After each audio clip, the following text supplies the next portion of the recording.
Alors on continue Bezat Hashem, le deuxième volet. On a été coupé un problème d'internet ici. Bon, ben, c'est pas grave. Bon, Hashem, Kol Minei Shamaim. Donc on continue.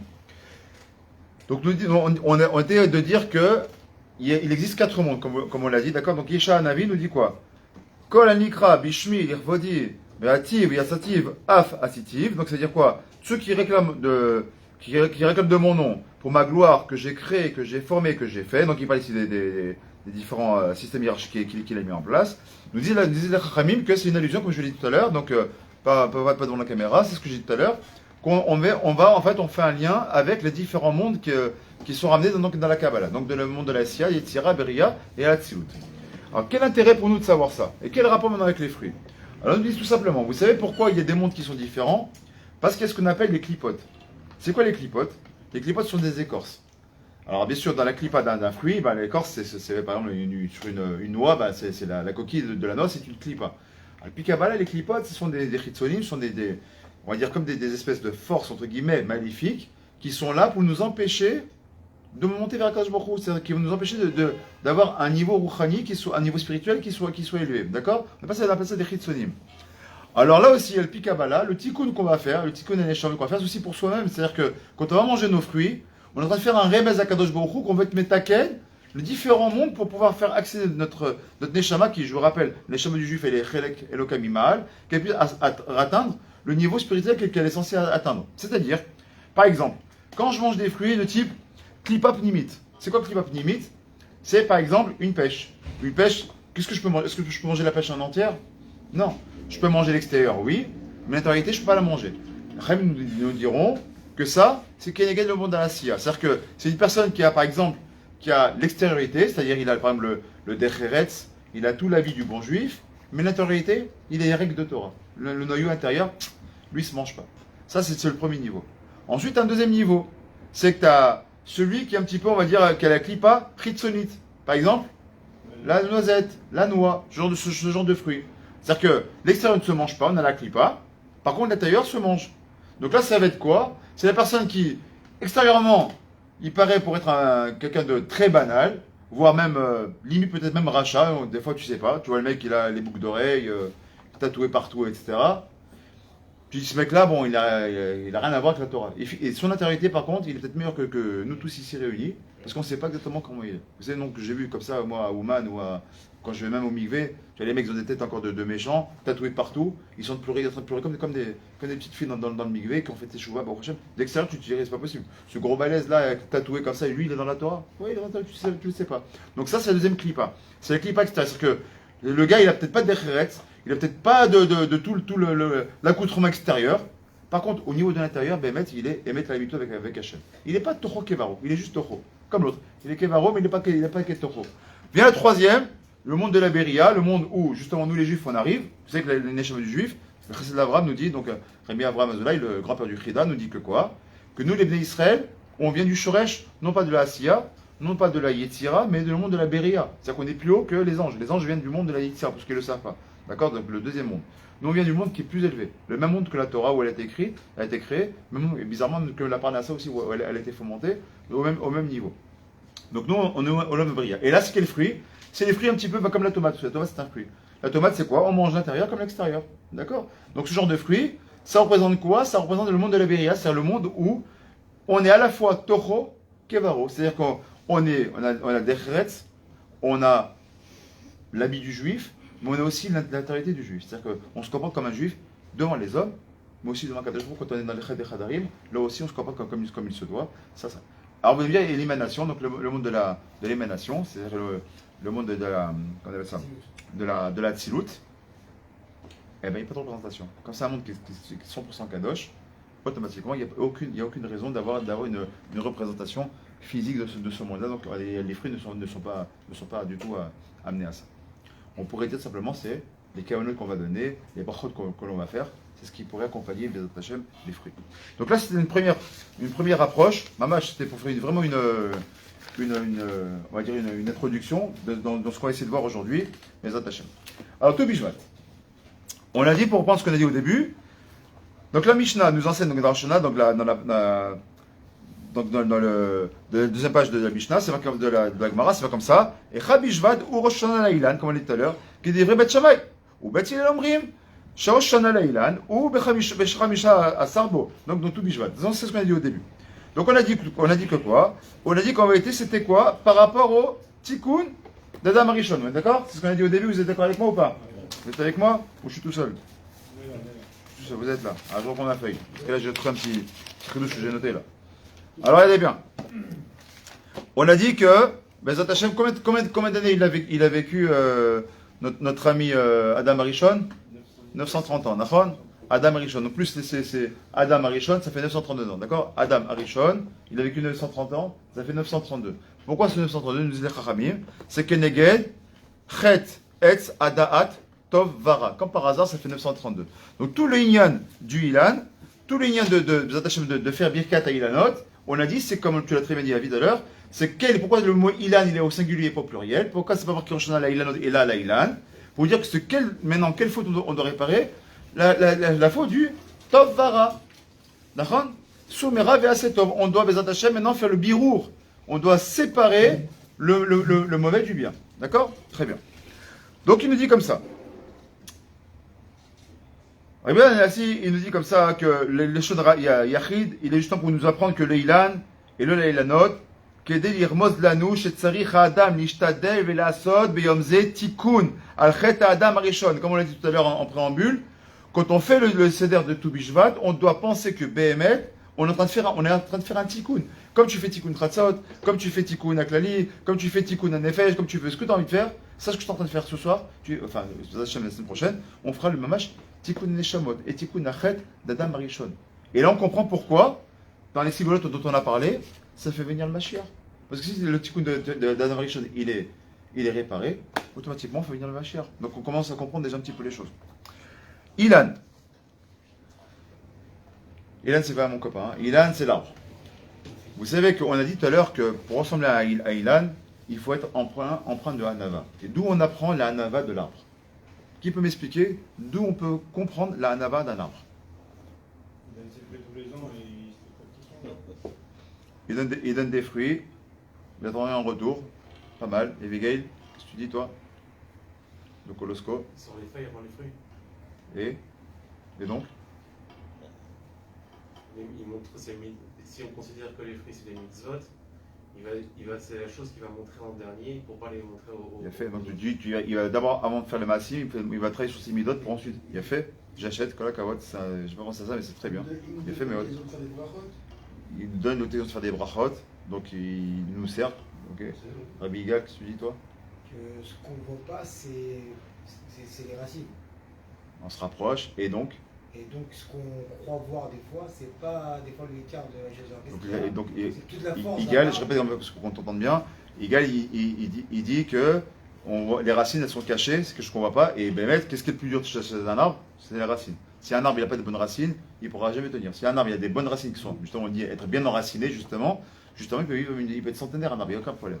Donc déjà, la hanava, le fait d'être un peu caché, si je ne comprends pas, c'est les racines. Ok. Il y a d'autres choses? Jonathan? Ça permet de respirer. C'est deux? Ça permet de respirer. Ça permet de respirer, nous donne de l'oxygène, pas mal. Ça nous nourrit, pas mal. Maintenant, je vais un peu plus loin. Je vais aller carrément maintenant, avant même que l'arbre devienne un arbre. Un arbre, avant d'être un arbre, c'est quoi?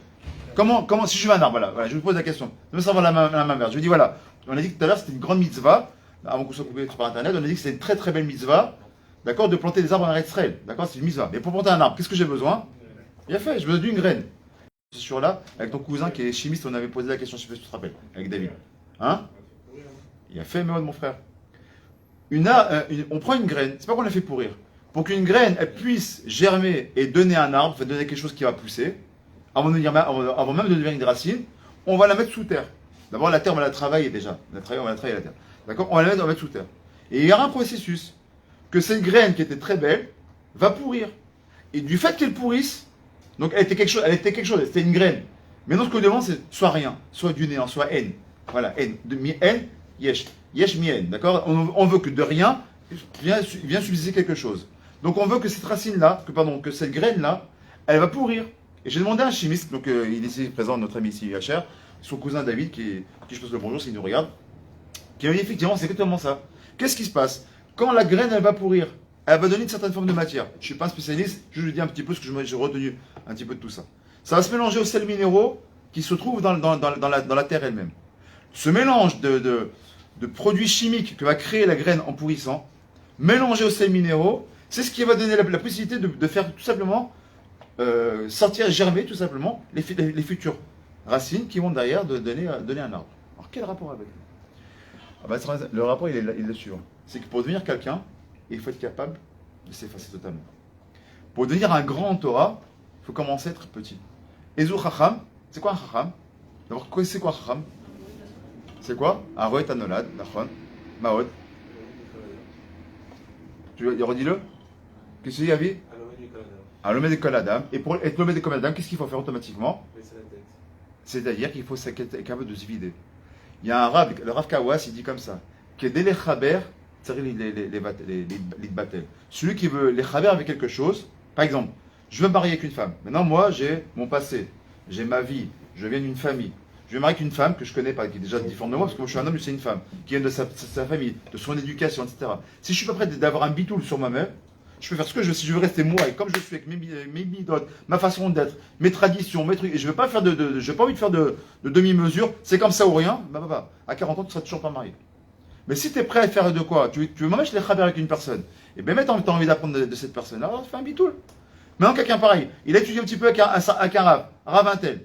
Il a dit avec une certaine chita. Il vient dans une autre synagogue ou une autre communauté, il voudrait apprendre de ce nouveau Rav. Mais il veut rester avec la même chita de le Rav avec qui il a étudié. Mais ce Rav en question il rencontre dans cette nouvelle communauté, c'est pas tout ça la même chita. S'il veut être mechoubar avec ce Rav-là, il faut qu'il fasse un bitoul. On ne dit pas d'abandonner. On dit momentanément en tout cas, de dire ok, momentanément, il faut que j'oublie ce que j'ai pour mieux apprendre ce que je peux apprendre maintenant. Sinon, je ne pourrai jamais. Chacham, pour vous donner un rappel, c'est Chatzikos Melea. Chacham, Chatsi, Kos, Melea. Soit toujours un verre qui est à moitié vide. Ou à moitié plein, comme vous voulez. C'est-à-dire quoi? C'est qu'il y a toujours à remplir. Mais si tu viens avec ton orgueil en disant non, mais moi c'est bon, c'est d'où je viens, moi je viens de Yeshiva de trucs, j'ai fait ci, j'ai fait ça, c'est que c'est mon rave, c'est le Dayan de. Ok, c'est quoi la cahouette? Mais non, t'es avec ton Dayan, non, t'es avec une autre personne, t'es avec un rave, un frère, t'as envie d'étudier avec lui. Soit Mevatel.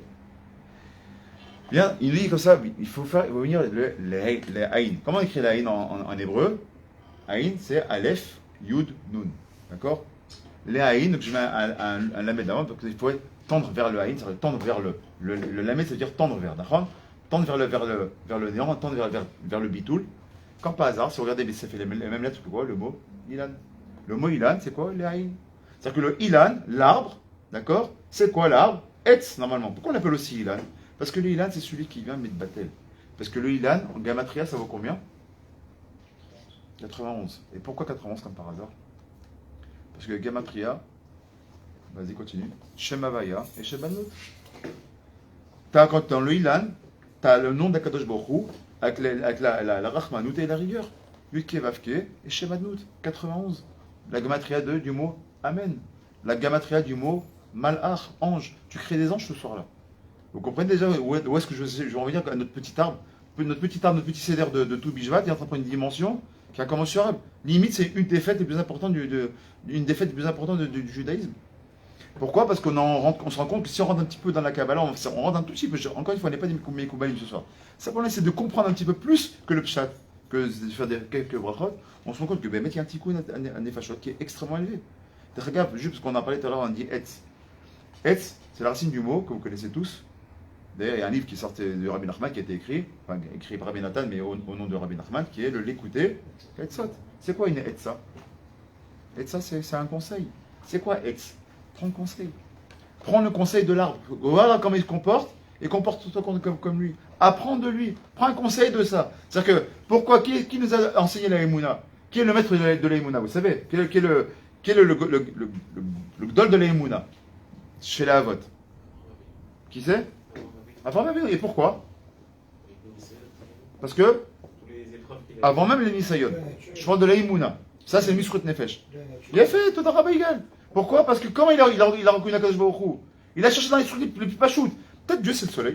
Peut-être qu'ils ont raison, peut-être Dieu c'est le soleil. Ah non, le soleil se couche, donc c'est pas lui. Peut-être c'est le vent. Ah bah non, le vent, des fois il n'y a pas de vent. Peut-être c'est la pluie, mais il n'y a pas de pluie. Il s'est posé plein de questions. Peut-être c'est la nature. Il s'est posé les bonnes questions. Il a essayé de trouver Akadosh Baruch Hu dans la nature, dans la Teva. Ateva, Gamatria Elohim, comme par hasard. Parce que dans Evet, celui qui revient dans la Teva, on peut voir Dieu. Mais la Teva, c'est pas Dieu. On peut voir Dieu à travers la Teva. Ah bah, Dieu, il est caché dans la Teva. C'est pour ça que le monde s'appelle Olam, il est Shon Ne'elam. Il s'est caché, il s'est voilé. Dieu, il est présent ici. Il est présent dans la nature, il se cache dans la nature. À nous d'aller chercher. Donc il faut être mamine pour ça. Il faut rechercher quelque chose qu'on ne voit pas. À travers les choses qui existent, comme Moshe Rabbeinu avec le buisson ardent, à travers ce buisson, il a compris qu'il y avait Kadosh Baruch Hu qui était derrière. À nous de comprendre. Le Etz, il vient du mot, le mot Etza qui veut dire conseil, il vient du mot Etz, l'arbre. Pourquoi? Apprends de lui. Apprends, Mamet. Avec quoi? Beaucoup de Vatranout. Sois comme haine, comme rien. Si tu n'es rien, tu peux apprendre. Si tu crois que quand tu es rempli, tu ne pourras pas apprendre. Alors on continue. צריכים אנו לדעת שביום ט"ו בשבט, ראש השנה לאילן, שהוא כאמור יום החניתה והפירות, וביום זה נידון העולם. Le monde ce jour-là, il est jugé. Les fruits qu'on va avoir en Eretz Israël, s'ils seront bons ou mauvais, dafka pendant Rosh Hashanah et Leilot. Comme à Tishri, on est jugé, les Umot HaOlam et l'Am Israël, il est jugé en tant que Ben Adam, là aussi, les fruits, ils sont jugés, s'ils vont être bons, s'ils seront mauvais. Par rapport à quoi aussi? Par rapport, tu encore une fois, d'un Barishon. Et il continue comme ça. Donc on a parlé de la Nava, on a parlé tout à l'heure que, Bezrat Hashem, que Kedé les Chaber, c'est-à-dire donc les Levates, ce que je disais tout à l'heure. Et on voit aussi, on a un petit remez, pour finir avec le Vénétion, on a un remez qui est très sympathique dans la paracha de Shelach Lecha, qui parle des Meraglim, Todarabah, d'accord? Des Meraglim. Et quel rapport? Quel Haïtza qui a été donné, justement l'Haïtza, qui a été donné à Moshe Rabbeinu au Meraglim? Qu'est-ce qu'il leur a dit? Regardez, dans le passage qui est ramené ici. Il est marqué comme ça. Izir Moshe Rabbeinu, et Meraglim, Shelchou la tour et Eretz. Vous allez faire un tour. La tour, le mot touriste vient du mot la tour en hébreu. D'accord, vous allez donc visiter la terre d'Israël. Ve'amar lahem, il leur a dit, écoutez bien ce qu'il leur a dit. V'itrazktem ou le kartem pri haetz. Et vous allez vous renforcer et vous allez ramener des fruits d'Israël, des fruits de la terre. Et là, je vais dire, t'es mort. Fiche de moi, Moshe. C'est comme si je disais, voilà, imaginez que vous êtes du Mossad. Moi, je suis le roche du Mossad, ou du Shabak, du Mossad. Et j'ai envoyé des espions. Vous savez ce que vous allez faire? Vous allez partir en Irak, là-bas, et ramenez-moi des dates et des dates et des nœuds de coco. Et renforcez-vous pour ça. T'as envie de dire, tu fiches de moi, là, ou de quoi est-ce qu'on parle, là? Non, mais si on s'arrête au Tchad, ça ne veut rien dire. Ça ne veut rien dire. Ah bah, si on regarde maintenant, on essaie de comprendre le Inyan. Mazé, prenez un chizouk. Il dit quoi? Regardez bien ce qu'il nous explique. Pourquoi? Parce que c'était, comme on le sait, c'était des gens qui étaient des princes, pas des gens simples. T'as mis des chachamim riches, grands en Torah et des princes de tribus. Gdolim vechashuvim, velachen amar lahem, she'atzlachat amesimat, la réussite de leur mission, elle sera quoi? Tatzliar rak im Israël, si vous allez vous renforcer quoi? Kenegad ayetzerara. C'est quoi qu'il leur dit? Vous allez prendre des fruits là-bas. Oh, c'est un remède qui dit. Vous allez prendre des fruits d'Israël, c'est quel fruit? De quoi est-ce qu'on parle? Attention, parce que maintenant qu'il y a le Eretz Israël, l'Yetzera, c'est plus le Yetzera. L'Yetzera qui est en route de la c'est un Yetzera qui est, excusez-moi, mais c'est un bébé, un petit bébé. Non, on croit qu'on a dit Yetzera quand on est en France ou à Paris ou je sais pas, ou aux États-Unis.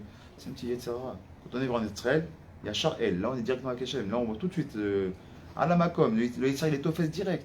C'est l'Ostam qui se passe tout ce qui se passe aujourd'hui. L'Ostam que comme par hasard les Gay Pride les plus reconnus dans le monde, malheureusement, c'est un Eretz Israël. C'est l'Ostam. L'Ostam que les plus tordus du gouvernement, ils se trouvent en ce moment ils se trouvent chez nous. C'est l'Ostam. C'est l'Ostam. Parce qu'ici, on peut être comme le top du top, comme le top du pire.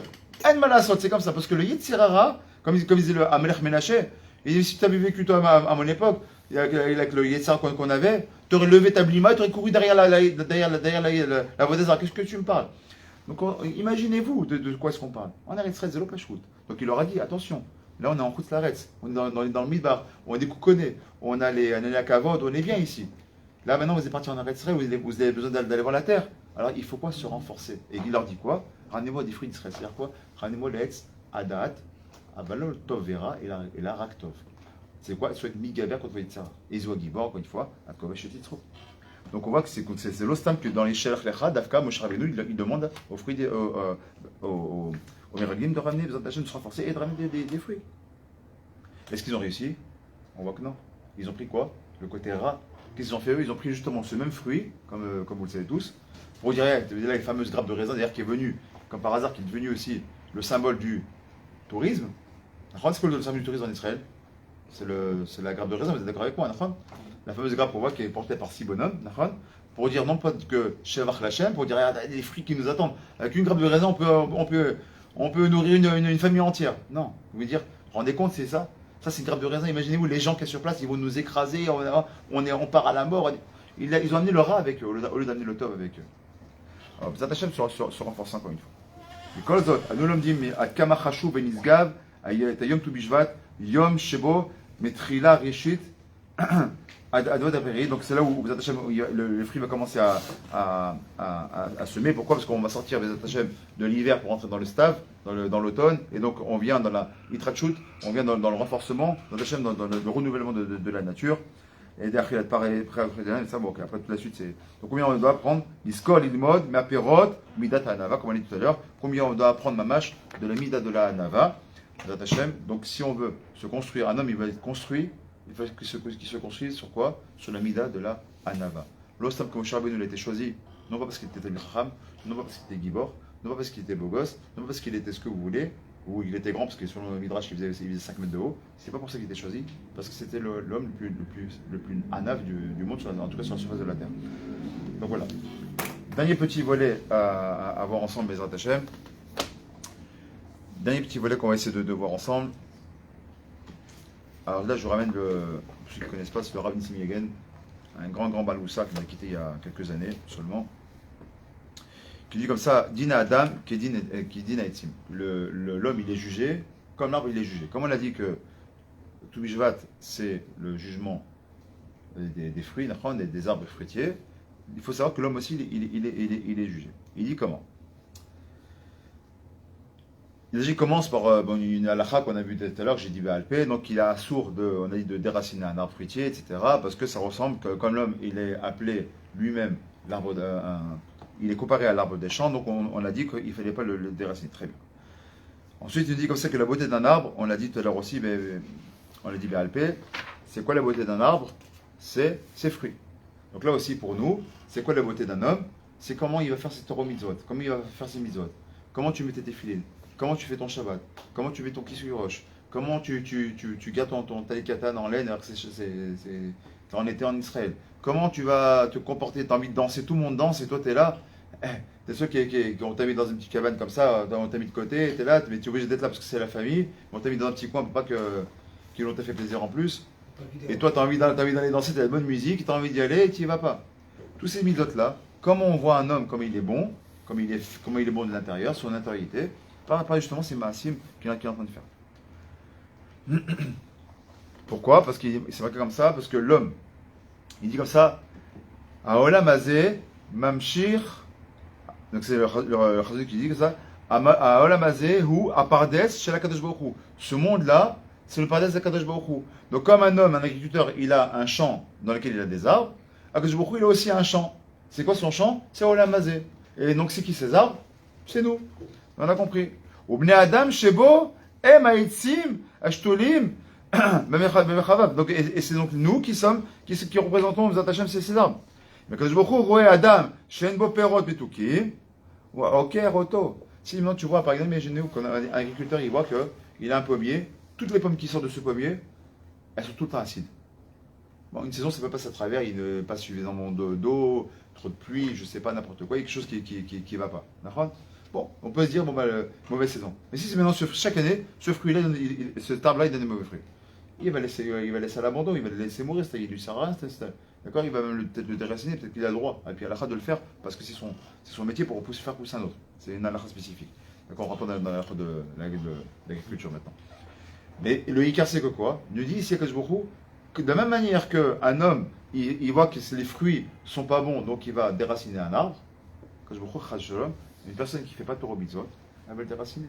Qu'est-ce qu'elle va le déraciner? Est-ce qu'elle va le mettre à mort? Est-ce qu'il va le mettre carré? Le yodéa. Ce qu'il dit le Chazon Ish ici, de la même manière, mida keneged mida. Donc on doit faire attention à comment se comporter. Ou à oker oto mimkomo veshotel adam acher. Donc ou alors il va peut-être le délaisser pour prendre un autre. Il est prévu que cet homme-là il sera un grand, il ne fait pas, il va le délaisser, il va laisser à l'abandon. C'est pour ça que c'est marqué dans le Talmud. L'Oanou il veut aller, que je il l'accompagne. Quelqu'un il veut prendre ta broutra, que je dis ok, je t'accompagne là-bas. Pas parce que je veux qu'il aille, parce que comme c'est marqué dans, je crois que c'est dans Béchalar, non, dans Bechokota, là-bas, en tout cas oui, une avant. C'est marqué là-bas. C'est marqué dans la Torah, c'est marqué j'ai créé la mort, j'ai créé la vie. D'accord? J'ai créé le bien, non, pardon, j'ai créé le bien, j'ai créé le mal, j'ai créé le bien. J'ai créé la mort, j'ai créé la vie. Et à la fin, c'est marqué et toi, tu choisiras la vie. C'est-à-dire que je vous dis clairement, j'ai créé les deux entités parce que si tu vas avoir une Bechira Chofshi, tu vas avoir un libre arbitre, bah, il faut bien que j'ai un choix pour avoir un libre arbitre. Il faut bien que j'ai un plus et j'ai un moins.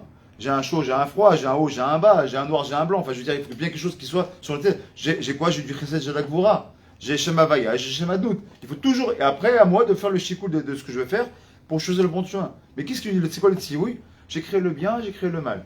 J'ai créé la vie, la mort et j'ai créé la vie. Et toi, c'est marqué après? Ou par contre, c'est un tzioui. Mais toi, tu choisiras le bien. C'est oui, j'ai créé les deux. Mais par contre, le comment je te donne, c'est choisir le bien. Donc il y a deux chemins. Il y a la boîte de nuit et il y a les shivas. Mais toi, tu choisis vers les shivas. Mais j'ai un choix d'aller. Oui, tu as le choix d'aller comme à la boîte de nuit, si tu préfères aller plutôt que la boîte de la shiva, d'aller à la boîte de nuit. Tu as le droit. Je suis y aller. Et je t'accompagnerai, dans la vie. Tu vas aller, ok, je t'amènerai là-bas. Mais c'est un chaval. Parce que j'avais prévu pour toi que tu sois à la shiva. Et vu que tu veux pas, alors comme il dit le Chazonish, Chokeroto. C'est-à-dire Chokeroto, c'est ok. Toi, tu étais prévu pour avoir un bel avenir au Rouhani. Tu n'as pas voulu le prendre, tu préfères aller boire de nuit et jouer les sardines, pas de problème. Je vais donner ça à une autre personne. Je prends la Moshe Shai, bon Hachem, et je vais le faire monter. Il va rentrer à la yeshiva, il va s'attacher à la yeshiva Ktana, à la Gdola, et à vrai, il va grandir encore et encore, avec les deux dieux. Amen. C'est exactement ça que c'est en train de nous dire. Ensuite, il dit comme ça un homme, il doit, comme un arbre. Un arbre, il est toujours en croissance, d'accord? Il est toujours en train de pousser, d'accord? Et même s'il a fini de grandir, comme tu l'as très bien dit tout à l'heure, chaque année, après chaque hiver, il va redonner ses bourgeons, il va redonner ses fleurs, il va redonner ses feuilles, et ensuite il va redonner ses fruits. Et ça, c'est un état de recommencement. Il va toujours repartir à zéro. Mitradesh, autotavar. L'homme, il doit être dans sa vie, il doit être mitradesh. L'homme dans sa vie, il ne va pas dire ok, c'est bon, j'ai acquis. Qu'est-ce que ça veut dire que chez un homme, il finit jamais. Un homme, il est en état de recommencement. Un homme, un juif qui dit j'ai terminé, ou il s'est habitué à une certaine chose, il est voué à la mort. Quelqu'un qui n'avance plus, il dit Rabbi Sinigen, mais la dame, chez le Kadem, ou va bénéficier là. Celui qui n'avance plus, c'est pas qu'il fait du surplace. Celui qui n'avance pas, automatiquement, il est déjà en régression. Dans la Torah, c'est comme ça. À partir du moment où tu ne fais pas un pas en avant, automatiquement, tu fais déjà un pas en arrière. C'est pas que tu fais du surplace, c'est que tu fais déjà un pas en arrière. Donc pareil, l'arbre il est constamment en croissance régulière. D'accord? Nous aussi, en tant qu'hommes, on doit, toujours essayer de continuer à monter et ne pas tomber, chas v'shalom. On va donner un autre exemple ici, l'exemple d'un enfant qui est en croissance. D'abord, il est petit, il va grandir, il va commencer à se muscler, il va prendre du poids, commencer à devenir plus grand, etc. Il va se développer. Pareil pour un homme. C'est aussi pour ça que, si vous regardez bien, quelque chose qui est très sympathique, c'est que de la même manière qu'on s'occupe d'un enfant, un enfant qui est petit, on ne peut pas le laisser tout seul. C'est pas comme vous prenez un animal, prenez une biche par exemple qui vient de naître, attendez quelques minutes, elle va commencer à marcher d'elle-même, elle va commencer même à courir après sa mère, c'est fini. Non, les enfants, on est obligé de les garder, les sevrer, leur donner à manger, les habiller, comment on appelle, les laver, etc. Et pendant un certain temps. Autant d'avoir avec un arbre. Quand il vient, il ne peut pas pousser de lui-même. Il faut un petit tuteur, il faut régulièrement l'arroser, il faut faire attention, il ne peut pas l'arroser n'importe quand. L'arroser avant que le Shemesh vient, donc tu vas te lever à 5h du mat, et surtout en Israël, pour l'arroser avant qu'il y ait les grandes chaleurs, il faut lui faire du goutte à goutte. Bon, bref, il y a pas mal de choses sur lesquelles il faut s'occuper, il faut être sûr qu'il y a du sel, et pas trop non plus, s'il y a de la grêle, il faut le protéger. Bref, on doit le protéger la même chose. Et bizarrement, je prends un arbre fruitier, je le mets chez moi, d'accord? Est-ce que j'ai le droit de manger de ces fruits? Dans 3 ans, donc on n'a pas le droit. Et comment on appelle ça pendant ces 3 années? On appelle ça l'orla. C'est quoi l'orla chez l'homme? La Brit Mila. Bizarre que du coup, la Torah nous donne le même mot pour la Brit Mila d'un homme, donc on vient de couper le prépuce, d'accord? Et tant qu'on n'a pas coupé l'orla, l'enfant il n'est pas entier. Bizarrement, le fait qu'on veut lui enlever quelque chose, ça va rendre le juif entier. À partir du moment où on lui enlève cette clipa, c'est une clipa, la clipa de la rola, donc on lui coupe sa rola. Là maintenant on va commencer à lui donner un nom, et là Bezat Hashem on va commencer à faire des brachot sur lui, etc. Et la Brit Mila, le syndak et tout ce qu'on va faire. D'accord? Autant d'avoir. Sauf que chez l'arbre, la rola elle va durer 3 ans. Et quel est l'équivalent de 3 ans chez l'homme? C'est quoi? Là, tu l'as fait avec ton fils il n'y a pas longtemps, là, la chalaké. Comme par hasard, un enfant, à 3 ans, on va lui couper ses cheveux. Pourquoi à 3 ans? Parce que si avant 3 ans, on lui coupait les cheveux, parce qu'on dit que couper les cheveux, ça enlève de la force à un enfant. Donc on lui laisse les cheveux pousser, etc. Mais ça, c'est que chez les non? Non, pas du tout. Khalaké, c'est un mot yiddish. Khalaké, c'est du yiddish. C'est Tunis. C'est un yiddish. Donc bien sûr on doit faire la coupe de l'enfant. Et comme par hasard, et pourquoi un arbre fruitier, on ne prend pas ses fruits les premières années? De peur que si tu enlèves les fruits, ça va l'affaiblir et qu'il va crever, l'arbre il va crever avant de devoir pousser. Donc les fruits doivent pousser d'eux-mêmes, tomber d'eux-mêmes et les laisser comme ça pendant 3 ans. Et seulement après 3 ans, tu peux auto d'avoir avec un homme. Donc on voit encore une fois une similitude donc de croissance, etc. Et on voit un petit peu pareil entre l'homme et l'arbre. Bon, en gros, après ce qu'il nous dit, c'est que l'homme, il doit travailler sur ses midotes, il doit travailler sur lui, on peut tarder à finir parce qu'il est déjà 9h05. Donc il ne doit pas s'endormir sous ses lauriers, là aussi, bon, c'est un jeu de mots, un petit clin d'œil que je vous fais moi, d'accord? Il doit toujours, avancer. Il se met encore une fois, comme je l'ai dit tout à l'heure, à partir du moment où il rentre dans l'itraglout, il rentre dans l'habitude, il est déjà d'ailleurs, à Kabbalah, il faut savoir que dans la Kabbalah, l'itraglout, c'est un des noms du Yetzirah, d'accord? L'habitude, la routine, c'est un des noms de Yetzirah. Pourquoi? Parce que Yetzirah, c'est ce qu'il veut, justement. Tu fais Torah mitzvot, il n'y a pas de problème. Je vais te rendre dans une habitude. Et tu viens, tu mets tes filines comme tu veux tous les jours. Tu mets, ce matin, c'était la Brit Mila la bar mitzvah de mon neveu. Je me souhaite si maintenant on a toute la famille Farage, mais notre famille aussi, Baruch Hashem. D'accord? Et il y a Hitlaavout. Les parents, la première fois, tu mettais tes filines, tu es heureux, tu montes au Sefer Torah. Alvaï, allez-nous, que nous on arrive à retrouver un petit peu cette chose-là. On l'a pas, enfin du coup je parle pour moi, on l'a pas. On vient, des fois on est un peu en retard, des fois on est très en retard et on court vite, après on a déjà la tête au travail, on doit vite se dépêcher. Le Khazan est un petit peu lent, on lui fait les gros yeux, genre vas-y, après dépêche-toi, on doit partir.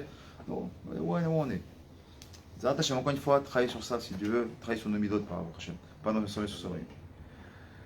Voilà, donc il a dit qu'on doit accomplir toutes les mitzvot.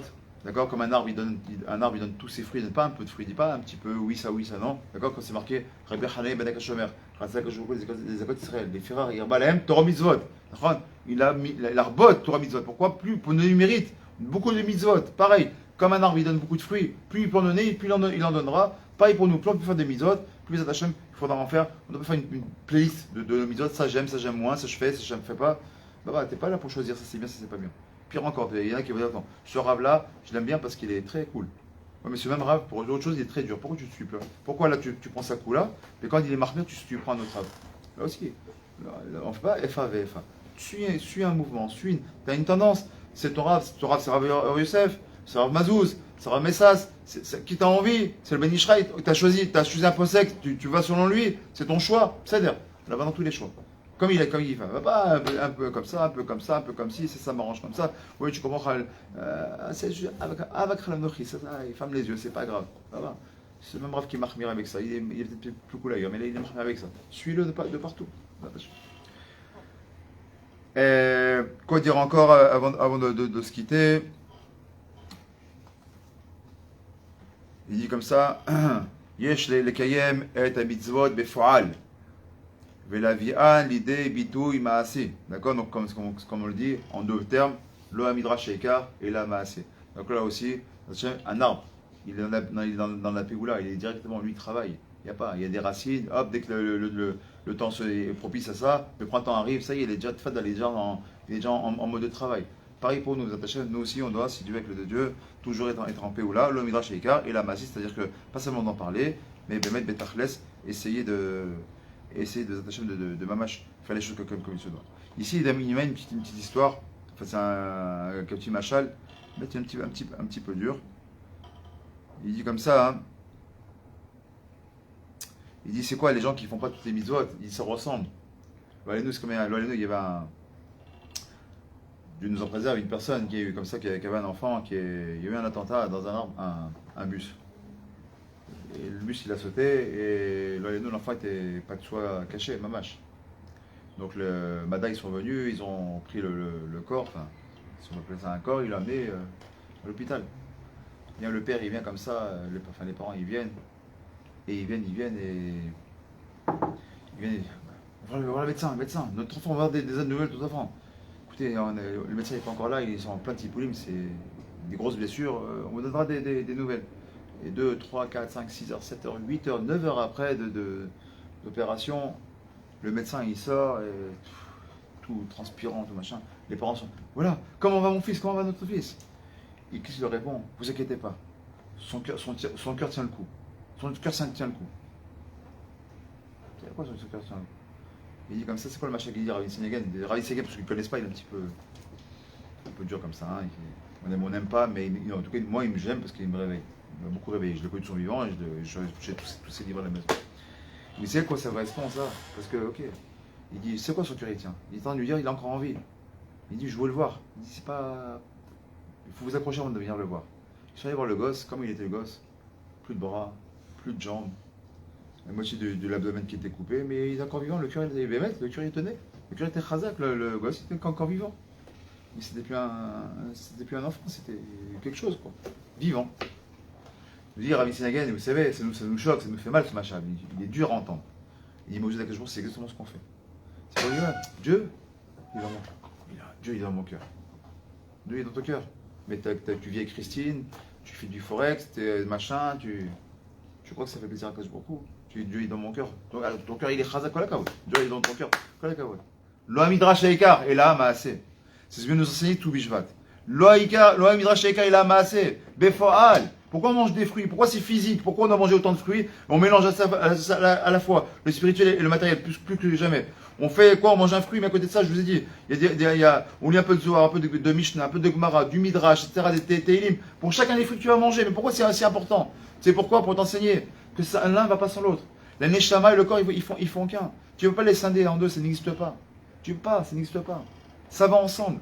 Tu veux pas dire le corps, oui, le corps, mais c'est bon, moi je vis ce vie, on vit dans mon Aolam Hazé, papa, c'est pas ça. Chek le mal, baba. T'as un chek le mal, t'as un nefesh quand toi. T'as un nefesh en roche, une neshama. Si tu peux même avoir Yechida, le Shabbat à Mincha, pour ceux qui est migvé, bref, ceux qui fait des belles choses comme il se doit. T'es quelqu'un, t'es fils d'Akadosh Baruch Hu. Quand tu dis Dieu est dans mon cœur, papa, ça suffit pas de dans mon cœur. J'ai dit Shabbat, j'ai choqué quelques personnes ici peut-être. Quelqu'un de ma famille qui est loin de nous, qui est niftar il y a une semaine. Aujourd'hui, aujourd'hui, c'est Shiva, c'est 7 jours. Mike Ngoya, Dieu, il y a toujours Dieu est dans mon cœur. Je suis juif, je sais juif, Nekuda. Maintenant, même le juif de Kippour, il est plus religieux que. Je dis bien, le juif de Kippour est plus religieux que ces personnes qui est partie. Pas de ce monde-là avec rien. Mike Ngoya, jamais fait Torah Bizot, manger pendant Kippour, donc carré Kamouvan. Pas de nida, bien sûr, pas de cachot, rien. Pas une kippa sur la tête, pas un mot gentil, rien. Aujourd'hui, même pas aujourd'hui, je ne sais pas s'ils l'ont encore fait, ça fait une semaine que son corps est comme ça, il va finir brûlé, incinéré par ses enfants. T'as vécu comme un goy, Dieu est dans ton cœur, ça ne suffit pas. Aujourd'hui, voilà, aujourd'hui, maintenant, t'es au Olam Haemet, maintenant t'es niftar, t'es à la porte du Dieu Haemet. Où tu es maintenant? Tu payes, tu vas payer. Où tu es? Ça rappelle une histoire, j'étais faire un ravit. Et je finirai avec cette histoire de Binéder. J'ai fait un ravit là, et avant d'arriver à ravit, je t'ai quand je revenais de Beth Shemesh, et il y avait un Rav Schreiber qui faisait un petit enterrement en ravit. J'ai dit, tu sais quoi, là, j'ai un petit peu de Torah, je vais m'asseoir. Il ramène comme ça une histoire connue, enfin véridique, pas connue, mais véridique, où un ami à lui, donc de ce Rav là, parce que lui, il a vu ça dans le Hiton, il dit, moi je ne crois pas au Hitonim. Comment c'est très bien, c'est. Les journaux, c'est toujours les journaux, il y a à boire et à manger et surtout à jeter. Bref, donc il dit, je ne crois pas ce qui est marqué dans ces journaux. Jusqu'à qu'un jour, il y a un ami à lui qui lui parle et qui raconte la même histoire. Il dit, oui, j'ai vu cette histoire, moi aussi je l'ai lu dans un truc et j'y crois pas. Il dit, non, mais n'y crois pas, c'est pas que tu crois pas. Mon père, à moi, était Nagovata, il était là-dedans. Il était avec les 10 personnes, je vais expliquer quelles sont ces 10 personnes-là. Et donc, cette personne-là, qui était le copain du Rav Schreiber, avait son propre père qui a participé à l'histoire. Donc, il a vérifié l'histoire. C'est quoi cette histoire? Il y avait un cas comme ça, un dati, un personne mamash Cheloni, mais en limite anti-date. Ils se sont retrouvés à discuter ensemble, ils étaient comme des voisins, etc. Et le religieux, comme beaucoup de religieux, on essaye de. C'est-à-dire, Ravel, bien on essaie de faire un petit quelque chose. Dis, arrête tes ch'touillottes, toi, tes trucs là. Quoi ça arrive, la lumière? Dieu, s'il existe, il a besoin de tes lumières, vas-y, tu sais quoi, éteins la lumière, t'es mort, t'es pas. Tu vois que Dieu, c'est des ch'touillottes, tout ça, arrête tes bêtises. Je dis, mais arrête de parler comme ça. Tu sais, tu parles aujourd'hui, t'es comme ça, mais il y a un Olam Haemet, t'as une Neshama, elle va souffrir de tout ça. Il faut faire ce qui fait que. Il dit, mais non, arrête tes bêtises. Il dit, tu crois en rien? Mais je crois en rien. Ça m'intéresse même pas. Et il dit, moi, je vais te poser une question. Il me dit, ouais, t'es prêt à me vendre tes mitzvot? Il dit, si tu veux. Je ne sais pas ce que c'est les mitzvot, ça m'intéresse pas de ça. Il dit, tu sais, le religieux, il dit, mais sache une chose. Chaque homme, il a des mitzvot. Chaque homme, il fait des mitzvot. C'est que fait pas un juif, il n'a pas de mitzvot. Mais un juif qui est le plus renégat qui existe, il a déjà pris la main d'une petite mémé, il a aidé à traverser. Il a peut-être pleuré parce qu'il avait vu quelqu'un qui était triste. Ça c'est déjà une mitzvah. Il a peut-être jamais tué de sa vie. C'est une mitzvah de ne pas avoir tué. C'est une mitzvah de Rita. C'est un lave de la Torah de ne pas tuer. Il a jamais tué quelqu'un. Donc t'as fait au moins une mitzvah. T'as pas tué. T'as des gens qui sont même des fois des Rechaïm, mais qui sont très droits dans les affaires. Masoumatan Bemouna, il l'a fait. Donc c'est aussi une mitzvah. Donc quelqu'un, ça n'existe pas quand je dis une mitzvah, ça n'existe pas. Mamash, ça n'existe pas. Très bien. Donc il dit, bon, moi tes mitzvot. C'était passé en Russie. Le Rav Schreiber, donc de Russie, bien sûr. Pas ni de Tunis, ni du Marocain, ni pas de chez nous. Et il lui dit, ok, c'est quoi? Combien tu proposes? Il dit, c'est quoi? Pour 50 roubles, je t'achète toutes tes mitzvot. T'es prêt? C'est quoi? Allez, prends toutes tes mitzvot, donne-moi tes 50 roubles. Il rigole. Si je vais gagner 50 roubles comme ça, c'est débile quand même. Il m'a acheté du vent. Il rentre chez lui, tranquille. Rentre chez lui. L'Oleno l'Alechem, cet homme-là, il finit par mourir. Cet homme qui est rachat, là, qui a acheté, mais il meurt. Et il arrive donc au Olam Haemet. Et là-bas, qui c'est qui l'attend? Babajou. Babaou, comme il dit Rabbi Taylor, c'est tout. Babaou, c'est Christian 13 yeux, comme ça, qu'on n'a pas envie de voir. Et qui lui dit, mon coco, t'as le droit, montre-moi tes mitzvot, et mets quelques mitzvot avec toi. Et donc il lui montre, il dit, ouais, j'ai dû faire des choses. Il dit, mais je vois rien. Ton dossier à toi, il est vide. Mais vide. Il est vide, il est rec. Il n'y a rien. Page vide, page blanche. Il dit, comment? Mais j'ai fait des choses dans ma vie. Chez moi, j'ai aimé mes parents, j'ai fait des choses. Parce que voilà, on te dit que tu as peut-être fait ça. Ouais, j'ai fait ça. Mais pourquoi ça marque pas? C'est pas marqué, il n'y a rien qui est noté. Et là, il se rappelle. Il dit, oulala, qu'est-ce que j'ai fait? J'ai vendu toutes mes mitzvot, le peu que j'avais, mais toutes les mitzvot que j'avais, je les ai vendues à Plouni, à cette personne-là. Histoire véridique. Cet homme-là, il vient en Khalom vers sa femme qui est encore vivante. Il vient en Khalom, il dit à sa femme, je t'en supplie, je suis dans Olam Haemet, et là-bas, je n'ai rien, je suis nu, je suis vide, et je vis une grande souffrance.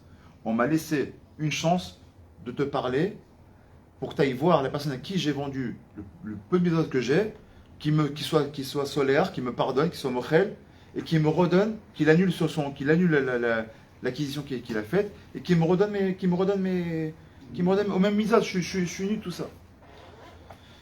La femme, elle se lève, bien sûr, elle est aussi religieuse que son mari, donc elle dit, quel rêve bizarre j'ai fait là, rêver de mon mari, des mitzvot, n'importe quoi. Bon, elle ne fait pas, tiens, reste avec de cette saison, elle vit sa vie, machin. Une nuit passe, son mari il revient. Dans son réveil, il commence à lever la voix. Il me dit, je te parle, tu comprends pas ce que je te dis? Je vais souffrir, il me reste quelques heures encore, quelques jours encore, je vais souffrir une grande souffrance. J'ai besoin que tu m'aides. Va voir cet homme-là, c'est très important, s'il te plaît, va le voir. Et là, je se réveille le matin, beaucoup plus agité, il dit, oh, c'est bizarre quand même. Je fais un rêve qui paraît tellement vrai, c'est bizarre. Qu'est-ce qui m'arrive? Bon, j'ai mal vécu la mort de mon mari, certainement, mais c'est bizarre, ce rêve, ce mitzvot, cette personne que je ne connais pas. De quoi il me parle? Moi, encore une fois, c'est un rêve, pour elle, c'est un cauchemar, ça s'arrête là. Troisième nuit qui se passe. Et là, dans les cieux, on lui donne la possibilité, chose qui peut arriver, parce que sachez que ça arrive. Celui qui ne me croit pas, il prend le livre de Rabbi Toptaya, là-bas, il regarde ce livre-là. Mesaprot, un des élèves du Ben Ishraï Kadosh, qui raconte là-bas. Et donc cet homme-là, il vient, on lui dit, tu as le droit de toucher ta femme. Tu as le droit de physiquement la toucher. Qu'est-ce qu'il fait? Il vient et il frappe sur sa main. Il la frappe. Et elle trouve ça elle a mal au bras, donc elle voit encore son mari qui est en train de crier sur elle, qui lui explique la même histoire, qui cette fois-ci, c'est la dernière fois où je peux encore on me donne, c'est la dernière fois où on m'accepte de m'adresser à un vivant. Et donc il la frappe. La femme se lève le matin et elle a des contusions, elle a des contusions sur tout le bras. Elle est toute rouge, elle a des bleus. Et là, elle comprend que c'est quelque chose qui n'est pas simplement un rêve. Elle comprend, elle dit, c'est exactement ce que j'ai rêvé, qu'on m'a frappé, mais c'est pas moi j'ai rêvé, on m'a frappé, j'ai vraiment mal. Et là, elle commence à prendre peur, et elle va où? Elle va voir le Rav de la communauté. Elle va voir d'un Rav, voilà, il explique le Rav, et le Rav, il dit quoi? C'est combien de fois, il s'est fait trop, donc c'est une chazaka, si urgent. De quoi ils sont pas dit, voilà, mon mari, apparemment, il aurait fait un. Donc il lui explique, il a vendu, etc. Il a mis de barrière qu'ils ont fait, ils ont retrouvé cette personne-là, qui était bien sûr qui était de la même ville. Ils ont retrouvé cette personne-là, et ils ont été le voir, et il dit, écoute, voilà, est-ce que tu connais Internet? Oui, bien sûr. Est-ce que tu leur as acheté des misotes? Oui, bien sûr, pour 50 roubles. Il dit, voilà, la communauté te rembourse tes 50 roubles. Mais est-ce que toi, t'es mochel et t'es solaire? On va sur sa tombe et tu lui pardonnes de t'avoir vendu ça, et tu lui rends ses misotes. Bien sûr, c'est une personne qui n'est pas du tout une personne qui est pourrie. Il dit, mais Simcha Rabba, je ne veux même pas des 50 roubles. Donc, ce qu'on voit les amis de la Tzedaka, ils sont allés à 10 hommes. Donc, le fameux personne qui parle, le fils, un des 10 hommes, c'était le père de celui qui raconte. Ils ont été donc sur la tombe de la personne, ils ont accordé le pardon d'avoir vendu ses traits et ils l'ont accepté.